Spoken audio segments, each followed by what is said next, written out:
Many of you may be wondering, why am I so passionate about this issue?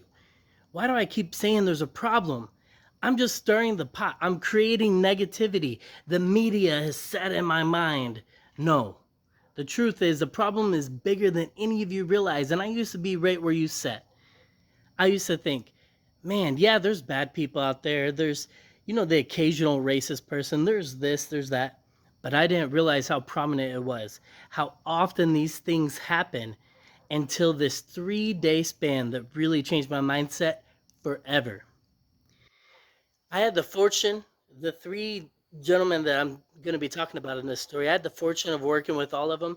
Ideal role model citizens, great fathers, well spoken, very well dressed, just they did everything by the book, did everything right.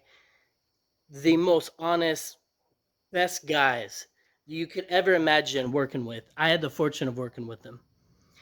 The first story, and all of these stories take place in Oklahoma AT&T stores. The first story is a store manager named Brandon. Old man comes to the door, doesn't walk very far past the door. Brandon quickly goes out to shake his hand, introduce him with a smile, and meets him at the door. He barely makes it in before Brandon's, hey, how can I help you with your problem? All of a sudden, Brandon's just laughing. Then he shows me what he's laughing about.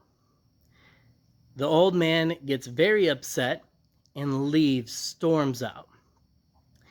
Now, the reason Brandon was laughing is because the old man had opened up a text message with no recipient, and it said, die, N-word, die. Now, we'll get back to that story because I want to touch on all these stories and then tell you the outcome of each one of them. The second story, there was an awesome sales rep. His name was DeGregory. He kept missing his performance metrics over and over and over, and I didn't understand why, because he was so personable, such a great guy. And I got there, and he said, no one will let me help them. And I was so confused. What do you mean? I didn't understand what he meant. I sat there and I watched DeGregory. He did everything in the book. He greeted with a smile. He did all the nice things that you expect whenever you go into an AT&T store. 3 out of 4 customers refused to let him get into their account. They asked for someone else to help them, or they left the store. DeGregory walked up to me. I'll come back to that story as well. We'll come back to the outcome of all these. The third time happened in the same exact store. District manager, one of the best leaders I've ever met in my entire life. His name is Caleb. He's a great leader in the church, has a wonderful family. What a great, passionate leader in every way. Now, at that same store, the next day, Caleb comes in to have a discussion with DeGregory, and we'll get back into that. But the struggles DeGregory was facing. But a lady walks in. Caleb opens the door for her, and she says, "Who let the barn animals out of the zoo?" Now, Caleb smirked and said, "How can I help you?" and did everything he could.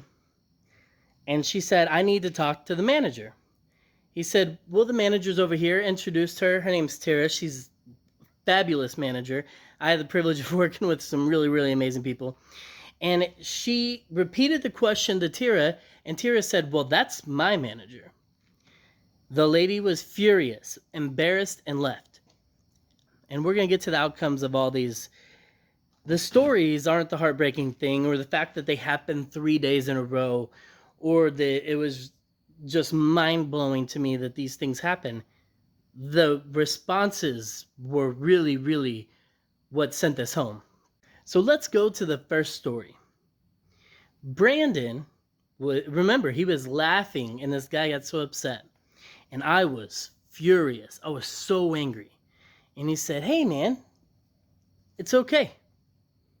I'm like, "What do you mean it's okay? That's not okay." And he said, "Kenneth, that happens every day. This is just part of my job. This is part of my life.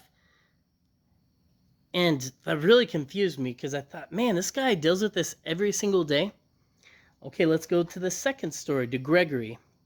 Now, DeGregory is a lot younger than both Brandon and Caleb, so I'm not sure how much of the professional abuse he had been used to at this point, but DeGregory walked away after that third customer up to me with tears in his eyes, embarrassed, asked for a minute alone, and just sat in there for about an hour, completely defeated. That was DeGregory's story. Caleb had the same reaction as Brandon. He was laughing. He was kind of like, dude, this lady's just crazy. And I was blown away. Dude, are you kidding me? She just called you a barn animal. And he said, Kenan, this is what I got to deal with for me to make it. These are the things I have to look past and overcome. This is nothing. What I'm scared about, and I can attest to this, every single time he left, he checked his taillights, he checked everything. He said, I am terrified when a cop gets behind me. I almost have a panic attack every single time because I don't know if I'm going to make it home. He said, that's the fear I have to deal with. People saying things to me, that's just everyday life for me. Now, these three things that happened in 3 days with very confusing responses in my mind really opened my eyes. Because the truth is, this is a prominent thing. This is a real problem.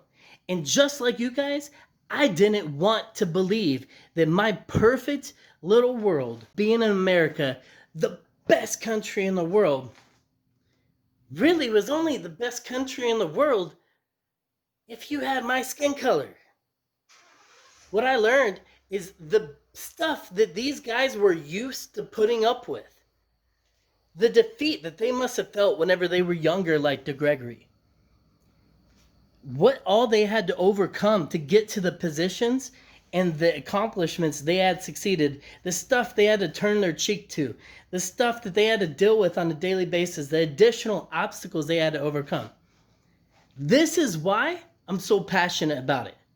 That day, my mind was awakened. I realized this isn't something that's spotty or happens here and there. This is something that happens to people on an everyday basis. Yeah, we all have trials and tribulations to overcome, but not like that. I've went just like you, just like your neighbor, just like everybody. We've all went through a lot of stuff.